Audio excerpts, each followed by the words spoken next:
देखिए, ये आज सुंदरमणि के अंदर एक इलाका है, बॉर्डर का इलाका है, दादल और कलासरा जिसका नाम है। ये बड़ा फार फ्लंग का है और जिसको जिसने वहाँ बड़े युद्ध देखे उस इलाके ने, लेकिन इन सालों साल में, इन सदियों में कभी उस बॉर्डर के इलाके को, दादल कलासरा में कभी कोई बस सुंदरमणि के इलाके में नहीं दी गई। मैंने पीछे जब, क्योंकि वो मेरी कॉन्स्टिट्यूंसी में 6 पंचायतें सुंदरमणि की लगती हैं नौशहरा कॉन्स्टिट्यूंसी से, और पीछे में जब वहाँ उस बॉर्डर के इलाके में मैंने दरबार रखा, और दरबार भी जब रखा तो पहली दफ़ा कोई लीडर वहाँ पे गया। डिप्टी चीफ मिनिस्टर तो अलग है, मंत्री अलग है, कोई एमएलए ने भी वहाँ दरबार नहीं लगाया। लेकिन जब मैंने वहाँ दरबार लगाया और वहाँ के लोग, जो बॉर्डर के लोग थे, वो आए वहाँ मुझे मिले, और बड़ी गरीब आबादी है वहाँ की। वहाँ के उस इलाके में, बॉर्डर में, दादल कलासरा जो ना झूला पंचायत है, गाई पन्यास, एक ऐसे बॉर्डर के इलाके हैं सुंदरमणि के अंदर जहाँ पे कोई रोज़गार भी इतना नहीं है, और उन लोगों के बच्चों की पढ़ने की बड़ी ख्वाहिश थी और वो बच्चे पढ़ना चाहते थे। और जब वो वहाँ पे, अभी थोड़े 2 साल पहले वहाँ रोड बनी है, रोड भी नहीं थी इन 75 सालों में।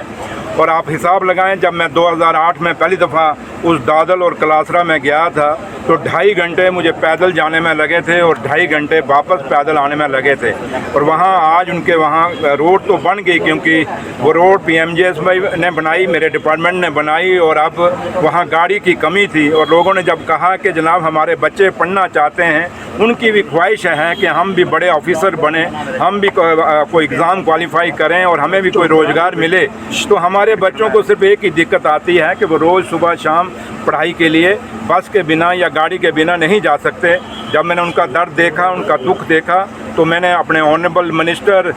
ट्रांसपोर्ट के सतीश शर्मा साहब को रिक्वेस्ट की। उससे पहले मैंने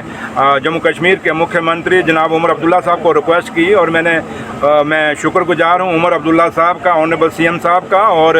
सतीश शर्मा साहब का, जिन्होंने जैसे ही मैंने उनके आगे ये बात रखी तो सतीश शर्मा साहब ने 1 मिनट नहीं लगाया और ये बस बॉर्डर के लोगों को उन्होंने उसी समय हवाले किया। और आज मैं MD साहब का भी, SRTC के MD साहब हैं हमारे,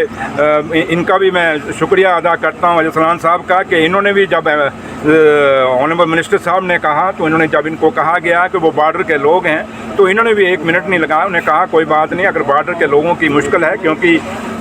हमेशा हमारी कोशिश यही है कि पहली प्रायोरिटी बॉर्डर के बच्चों को, बॉर्डर के लोगों को दी जाए, ये उमर अब्दुल्ला सरकार की प्रायोरिटी है। तो लिहाजा इन्होंने भी वहाँ आज ये बस प्रोवाइड की, और आज मैं आप सबको भी मुबारकबाद देता हूँ। आप भी कभी उस इलाके में टूर करिएगा, आप सब पत्रकार जो साथी हैं, आप जाइएगा और देखिएगा कि इस बस के साथ आज समझें, जब ये बस शाम को वहाँ उस दादल कलासरा गांव में जम्मू से अब निकलेगी, सुंदरमणि और बाजाबाई से होते हुए ये दादल और कलासरा उस बॉर्डर पे जब पहुँचेगी, आप देखना वहाँ एक त्यौहार मनाया जाएगा लोगों के बीच में, क्योंकि लोगों की बहुत पुरानी डिमांड थी। और लोगों के अगर सही मायने में देखे जाएं तो आज दादल कलासरा ना के जो लोग हैं, उस झूला के लोग हैं, आज समझिए कि 75 साल के बाद आज दोबारा उनके लिए